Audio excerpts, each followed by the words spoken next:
I've been a nurse for over a decade. Working the night shift was routine for me. I found comfort in the beeps and hums of the hospital. But a few months ago, those 3 nights changed everything. I've never stopped thinking about them. When I clocked in, the hospital felt different.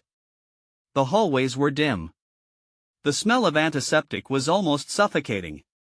I grabbed my clipboard and headed to my floor. It was quiet, just how I liked it. I started my rounds, checking on patients, giving medications.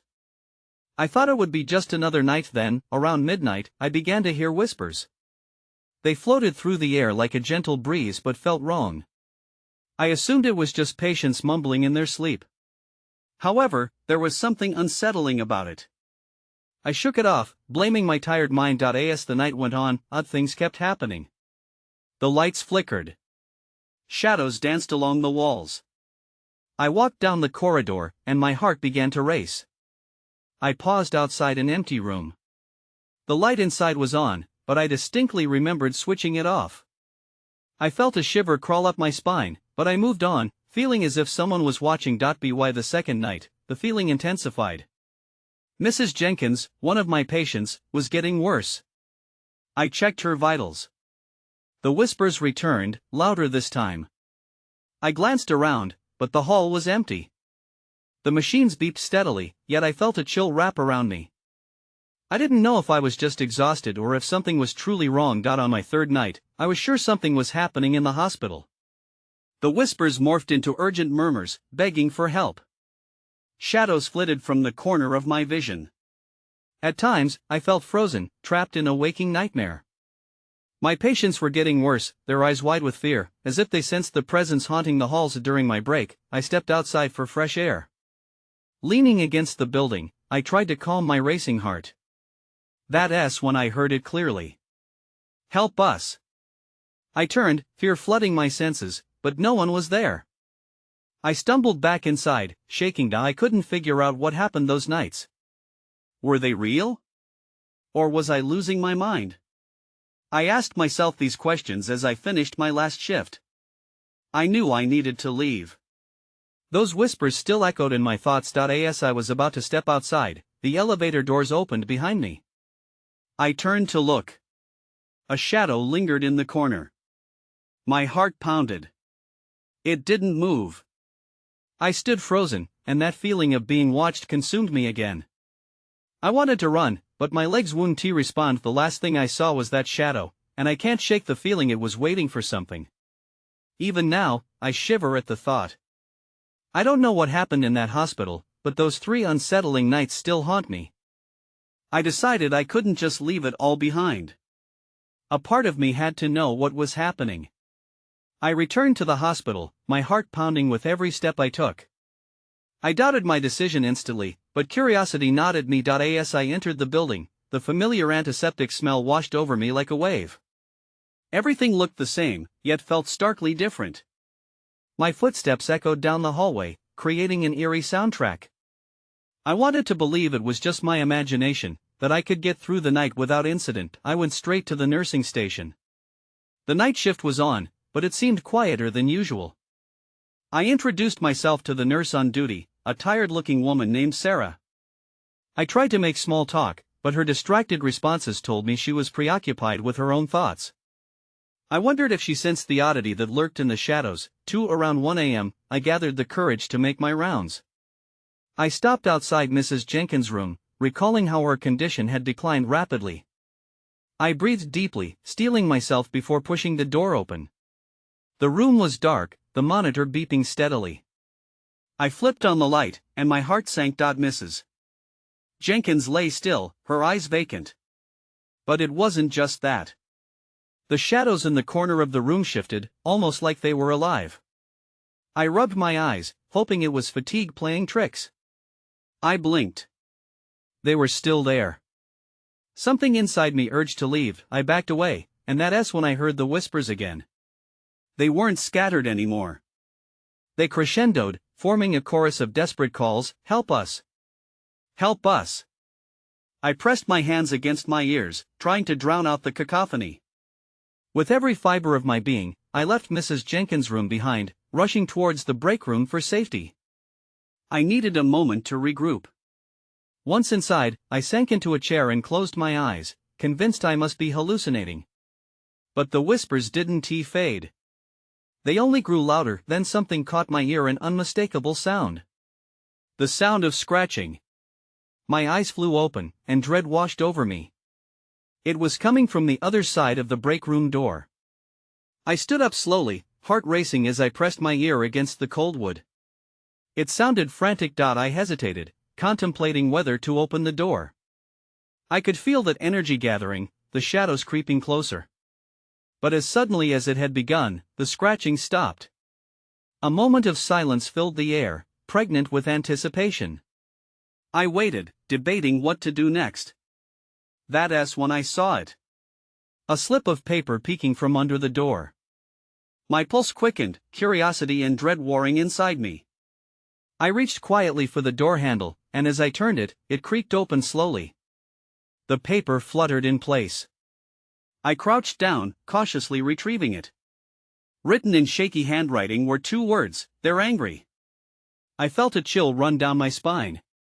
What had I stumbled into? I stood there, heart racing, tinged with both fear and a dark curiosity. As I processed the scrawled message, the lights flickered overhead. Each pulsing light felt like a warning, and as I looked back towards the hallway, I knew I wasn't alone. I could feel my breath quickening. The whispers surged in intensity, echoing in my mind, the disembodied voices breaking through the noise of my thoughts. "They're angry." The words played on repeat, scratching at my sanity. I took a step back, unsure of what I should do next. My instincts screamed at me to leave, but something held me there. A question lingered. What did the message really mean? Who were they? And what were they angry about? The fluorescent lights flickered again, drawing my attention back to the room.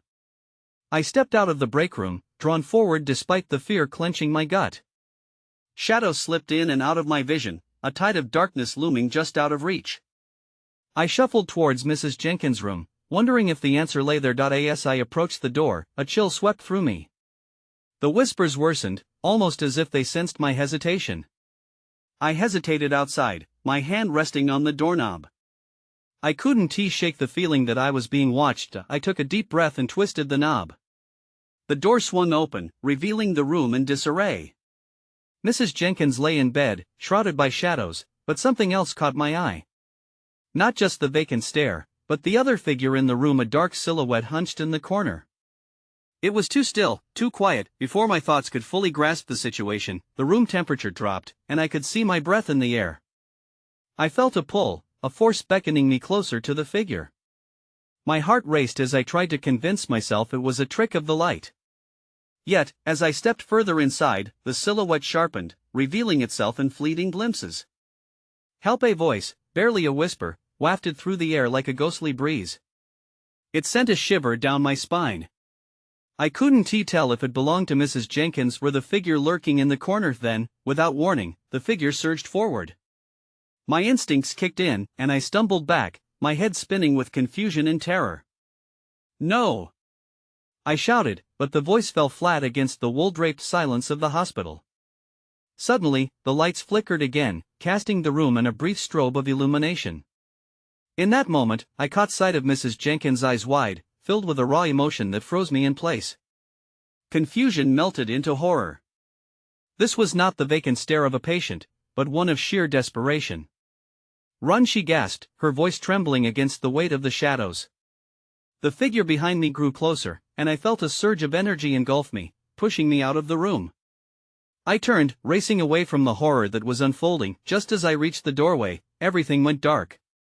A sudden blackout consumed the hallway, leaving me in an unfathomable abyss where the whispers turned into a cacophony of furious screams. I could barely breathe. "Help us!" they cried. It was no longer an echo, it was a thrumming wave of panic crashing against me. My back hit the wall, and I sank to the floor as dread washed over me. I needed a plan. I had to regain control. But there was something wrong with the hospital, with the night, and with this darkness that felt alive. Then, through the chaos, I heard it again. "They're angry." This time, it felt like it was aimed directly at me. I had to find out what they wanted before it was too late. The screams faded to silence, leaving me in a void that felt both heavy and claustrophobic. My heart thudded in my chest, each beat echoing in the stillness.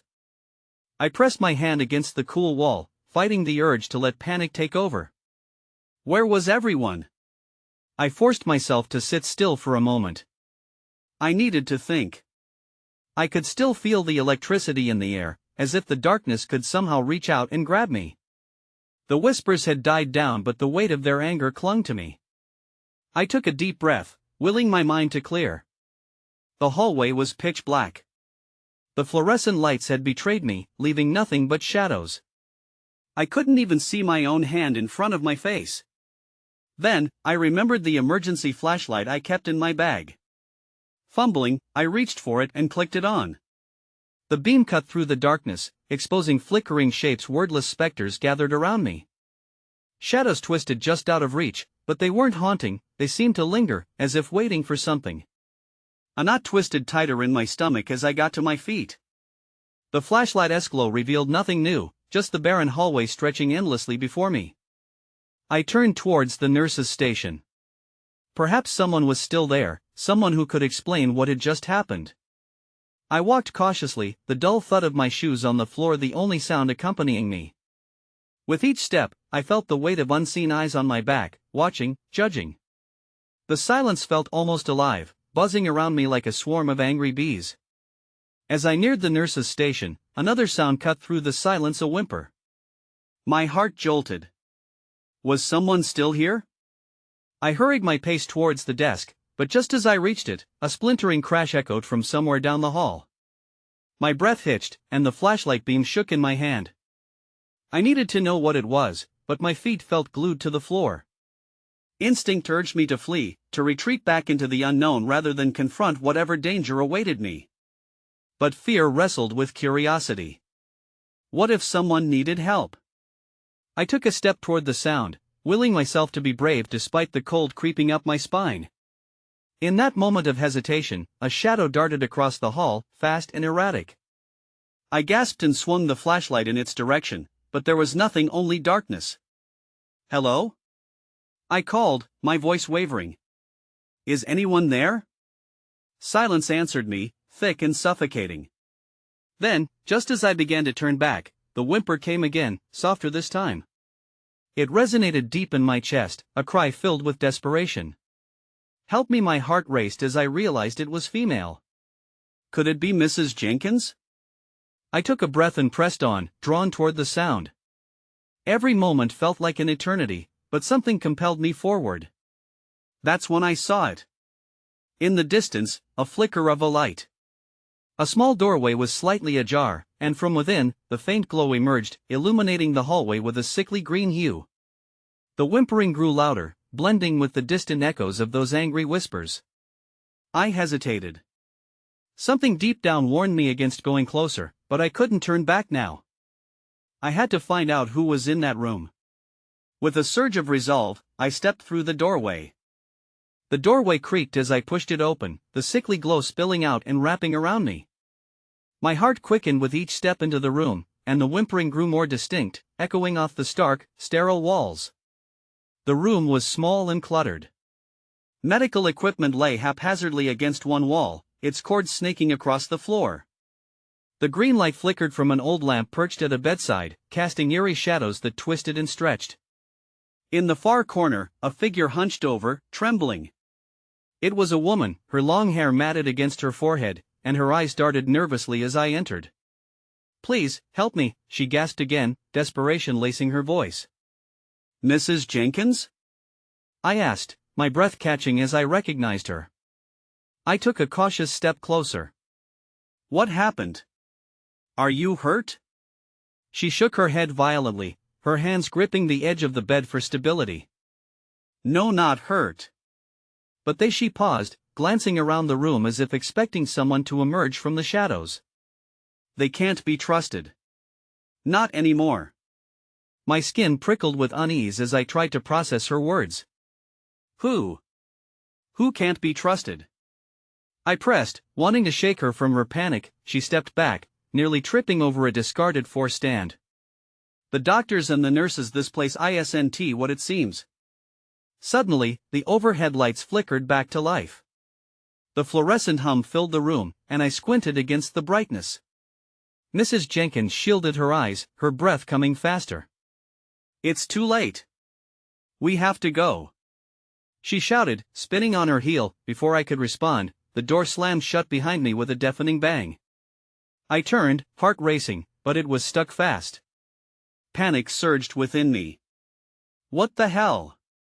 I tugged on the doorknob, but it wouldn't budge. "Stay back," Mrs. Jenkins warned, backing into a corner. "They don't want us to leave." My mind raced. I felt trapped in a surreal nightmare. "What do you mean? Who doesn't want us to leave?" I shouted over the din of my heart pounding in my ears. There was a sudden flicker of movement in the far corner. My flashlight beam caught something, a strange shadow, darting behind a curtain. My fear escalated, surging through me like electricity. "Get away from the windows," I called, my voice barely above a whisper. I moved closer to her, trying to blink the haze of confusion from my mind. But before I could reach her, the shadows erupted. A figure lunged from behind the curtain, a grotesque outline barely human. Its mouth opened, revealing a chaotic mix of screams and laughter. I stumbled backward, falling to the floor, both terrified and confused. "What are you?" I could barely form the words, my throat suddenly dry. They turned toward us, and I realized what it was, something more than just a person, something wrong. My gasp echoed deep in the room, the sound catching in my throat. "Run!" Mrs. Jenkins screamed, and in that moment, everything fell into darkness again, extinguishing the light that surrounded us. I scrambled to my feet, heart racing wildly. I couldn't see anything, but I could hear the breaths close by, the panicked whispers. "What do they want?" I shouted, but my voice was lost in the chaos. Then everything went dark, and my world flipped upside down. I blinked rapidly, disoriented. The darkness pressed in, thick and suffocating. A low humming noise vibrated through the air, and I realized it was coming from a machine somewhere close. Panic clawed at my throat. I reached out blindly, hands trembling, and felt the cold metal edge of the bed. "Mrs. Jenkins?"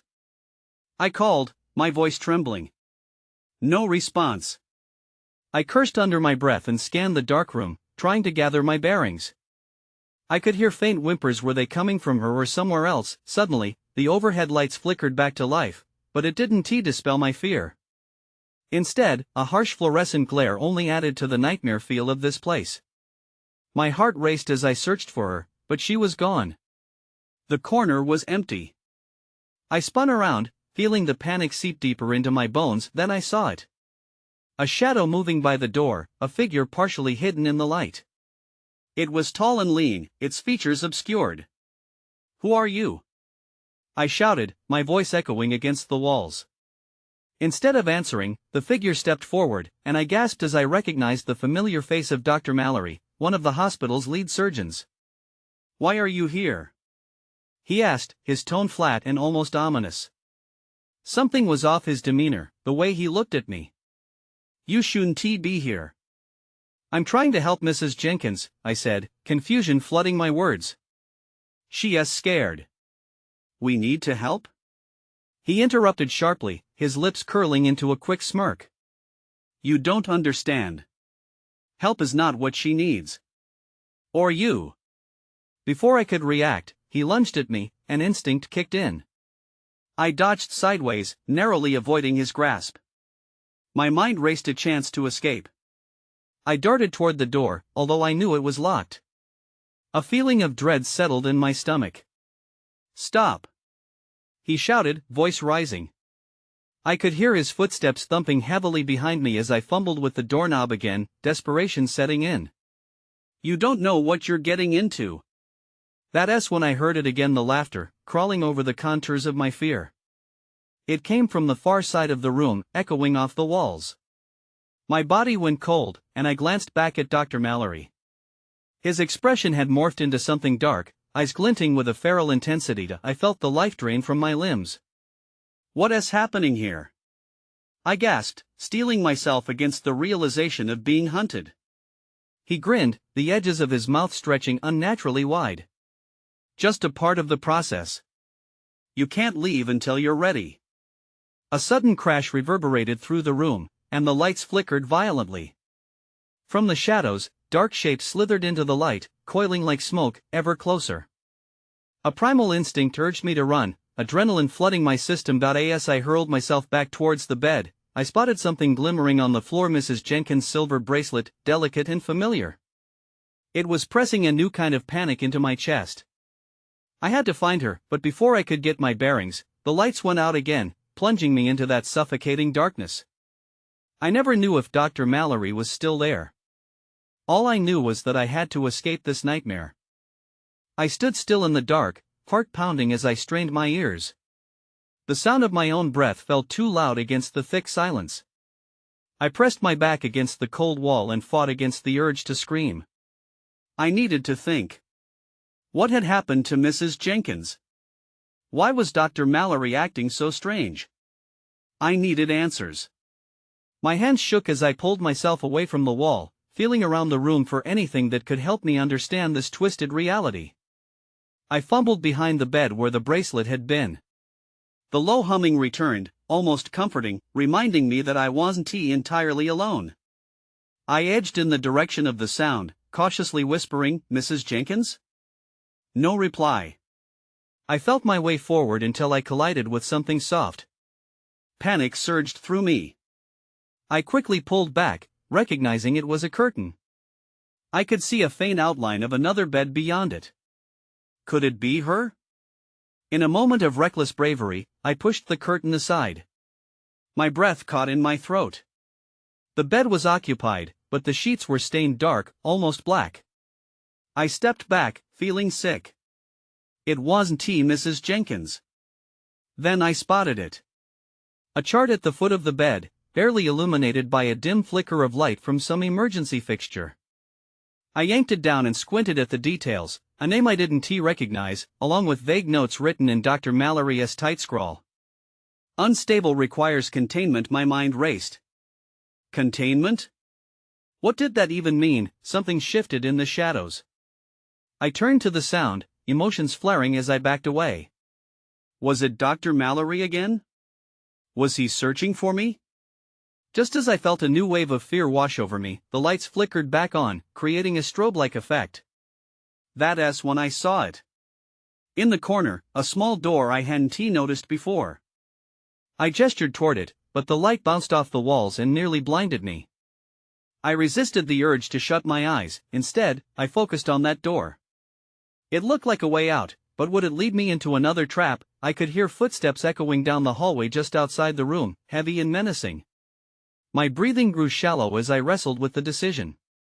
I needed to know what was happening. Think. I whispered to myself. I had to make a choice, stay and confront whatever was lurking, or take a chance and see what lay behind that mysterious door. The footsteps drew closer, echoing more loudly. I could almost hear the laughter again, a dark melody teasing me from some far-off place. I took a deep breath, heart hammering, and moved toward the door. I had to know. With one quick motion, I turned the knob and pushed it open. The air rushed past me, cool and damp. What lay beyond it could be my salvation or my end. Just as I stepped through, I heard the unmistakable sound of a voice behind me. "Where do you think you're going?" A chill ran down my spine. It was Dr. Mallory. I froze, caught between fear and the need to escape. The door slammed shut behind me, sealing my fate. I stumbled into the next room, heart racing, breath shallow. It was darker here, shadows wrapping around me like a heavy fog. The air felt thick, almost suffocating. I took a moment to steady myself, pressing my back against the wall beside the door. I listened closely for any sign of Dr. Mallory, but the footsteps had faded, leaving only silence. The low humming was louder now, almost overwhelming. It was like a heartbeat in the dark. I felt the walls close in around me, and I clenched my fists, reminding myself to focus. I needed to find a way out. As my eyes adjusted, I noticed strange machinery cluttering the room. Monitors blinked with vibrant lights, wires snaking across the floor like exposed veins. I stepped further inside, approaching a console with tangled buttons and flickering screens. The words emergency power glowed faintly in one corner. I hesitated but pressed a button anyway, hoping for some sign of help. An alarm blared to life, loud and shrill. My heart raced again, but something in me whispered it could draw attention. Not just to me but to whoever was outside looking for me. I slammed my hand down on the console to silence it, breathing heavily. For a moment, I stood there, contemplating my next move. Then I caught a glimpse of something in the corner of the room. An old, rickety bookshelf, hastily pushed against the wall. My curiosity piqued, I moved closer. The shelves were filled with dusty books, their spines cracked and forgotten. Just as I reached for one, the sound of heavy footsteps echoed from the room I had just left. My heart dropped. I had to hide. Without thinking, I dove behind the bookshelf, pressing myself against the cool wood. From my hidden spot, I watched as the door creaked open. Dr. Mallory stepped in, his expression dark and intense. I shuddered, realizing he was looking for me. He scanned the room, his eyes narrowing. "Where are you?" he muttered, more to himself than to anyone else. I held my breath, praying he wouldn't come closer. He moved around, checking equipment and mumbling under his breath. "You can't get away," he said, the words sending a chill through my entire body. I wanted to scream but I couldn't out after what felt like hours. He finally turned and left, slamming the door behind him.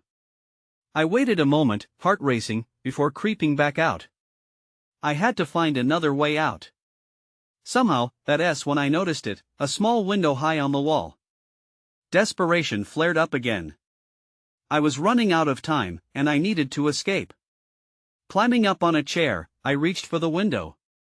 My fingers brushed the glass, but it was stuck tight. I pushed harder, panic rising. Then I felt it cold air seeping in as the window cracked open slightly. Hope surged through me. I could fit through. I took a deep breath, readying myself to push harder when the lights began to flicker ominously. Suddenly, the door flew open yet again. Dr. Mallory stood in the doorway, a sinister smile on his face. "Found you," he said, his voice sending my blood running cold. The pressure to act hit me, an instinctual need to escape. I shoved my hand through the window, feeling the sharp edges dig into my arm as I fought against the rising fear. Everything spun as I glanced back at him. His smile grew wider, like he had all the time in the world. "You really shouldn't have come here," he said. Then the room plunged into darkness. I jolted as the lights flickered back on, illuminating the room in an eerie glow. Dr. Mallory was gone, but his laughter echoed in my ears. The weight of dread clung to me, and I turned back to the window, focusing on my escape. I pulled harder, feeling splinters bite into my fingers. Suddenly, it gave way, swinging open just wide enough for me to squeeze through. With one last look over my shoulder, I launched myself through the opening. I tumbled onto a narrow ledge outside the building, the chill of the night air hitting my skin like a slap. I pulled myself up and balanced precariously, trying to steady my breath. Below me, the ground dropped steeply toward a dense thicket of trees. Then I heard it. Faint at first, but unmistakable, a rhythmic thumping, like footsteps rushing through the hallway inside. Panic surged through me. I didn't have time to waste. I had to get down, fast. I eased myself carefully, gripping the rough brick as I climbed down. The night was still and heavy, making each sound seem amplified. Every rustle of leaves or distant noise felt like a warning. I was in hostile territory. My focus was on the ground when I heard a voice call out from inside the building. "I know you're out there. You can't hide forever." Dr. Mallory's voice sliced through the stillness, sending chills down my spine. I was too exposed up here. I had to make a choice. I gritted my teeth, took one last breath, and leaped off the ledge, landing hard on the ground below. My knees buckled, and I stumbled forward, silencing a yelp of pain. I stood, scanning my surroundings. The trees offered some cover, so I darted toward them, desperate to blend in with the shadows. The thumping grew louder, and I could almost feel his energy radiating through the ground, chasing me. Once behind a thick trunk, I paused to catch my breath, chest heaving. I tried to calm the wild pounding of my heart. I needed to think. I couldn't run wild and reckless, I had to plan my next move. Then I heard something crack behind me. I turned sharply, eyes wide. It wasn't the sound of Dr. Mallory's footsteps, it was something else, and it came from deeper in the woods. I edged closer, tension building with each cautious step. There, I spotted a small clearing, moonlight illuminating what looked like a makeshift camp. Abandoned gear and torn tents lay scattered across the ground. I crept forward, peering closer at the site. That's when I saw a faded photograph, half buried in the dirt. I bent down to pick it up, and my hands trembled as I recognized the faces. They were familiar. Friends of mine who had gone missing months ago. The realization hit me like a punch to the gut. They had been here. But why? What connection did Dr. Mallory have with them? Suddenly, the atmosphere shifted. A distant rustle turned into a deafening crash as something charged toward me from the direction of the camp. I spun around, adrenaline surging. I had to run again, but I was paralyzed by fear. Whatever was out there was coming for me. I sprinted back toward the hospital, heart hammering, but the shadows of the woods pressed in around me as if they wanted to consume me whole. I could still hear the echoes of Dr. Mallory's mocking voice, taunting me from somewhere in the distance. Panic drove me forward, instinct screamed for me to escape. I banged on the door of the hospital, praying someone would let me in, but there was only silence. Then, as I turned to flee, the figure emerged from behind a cluster of trees. It loomed large and dark, the faint light from the hospital illuminating its jagged edges. I didn't wait to see if it had a face. I dashed back into the hospital's entrance, forcing open the heavy door and racing inside to the familiar antiseptic smell. Inside, the hospital was even quieter than before. Unease settled heavily over me. I pushed through the corridors, desperately seeking the nurse's station. But there was no one there. I was utterly alone, swallowed by the stillness. I called out for help, my voice trembling, but only silence responded. I felt suffocated by the knowledge that something unspeakable was behind me, lurking in the shadows I couldn't discern. I began to make my way toward the exit, hoping against hope that I could reach the outside world, the real world, where I could put the horrors behind me. As I stepped into a dim hallway, the fluorescent lights flickered again, casting distorted shadows against the walls. The whispers returned, rising and falling like waves. Help us, a chorus of voices that clawed at my mind. In that moment, I faced a crucial decision: turn back and confront whatever darkness awaited me, or dash toward the exit. Against my instinct, I turned back, compelled by the whispers. I had to understand what had happened. I felt like a moth drawn to a flame. As I moved cautiously toward a side room, the shadows shifted around me as though they were alive. I hesitated outside the door, and for a heartbeat, I thought about turning back. But then I pushed it open. Inside, everything was eerily quiet. The room was just a storage area filled with old wheelchairs, discarded medical supplies, and dusty medical files. I scanned the silence, feeling overwhelmed. That's when I spotted a small folder lying on a desk. It bore the name Mrs. Jenkins in faded print. Without thinking, I grabbed it and opened it. Inside were notes, plans. Words jumped out at me: containment, test subject, and not responsive. As I read through it, a sense of dread curled in my stomach. What was happening here? The memories of previous nights and the shadows coiling around me blended with the terrible knowledge of what the hospital had been hiding. My hands shook as the weight of the truth pressed down. They weren't just patients, they were experiments. Suddenly, the door swung open. I whipped around to find Dr. Mallory standing there, his eyes glinting with that same manic energy. "You shouldn't have looked," he sneered, advancing slowly. "Now you're part of the process." The panic surged within me again, and instinct took over. I turned on my heel and sprinted for the door. I darted out, ignoring the shrieking alarms echoing through the corridors. The thumping of my heart drowned out everything else. I reached the main hallway just as I heard his voice slice through the chaos behind me. "You won't get far." I burst out of the hospital into the open air, gasping as I moved with urgency. I had to get to my car.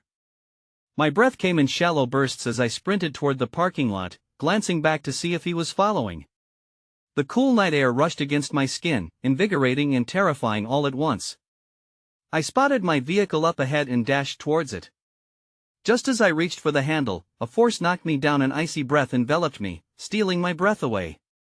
I struggled against it, crawling toward the open car door. "Help us!" The voices swelled like a tide, disembodied and furious. I just needed to escape. My body shook with fear as I instinctively pressed the key fob, locking myself inside the car, trembling. I glanced into the rearview mirror, breathless. The hospital loomed behind me, dark and ominous, but the voices still echoed in my ears, clawing for my attention. I could hardly comprehend the feeling seeping into my bones, the cold realization that this was far from over. I took one last breath before backing out of the parking space, leaving the hospital, my footsteps pounding in memory far behind. But deep down, I knew the questions remained.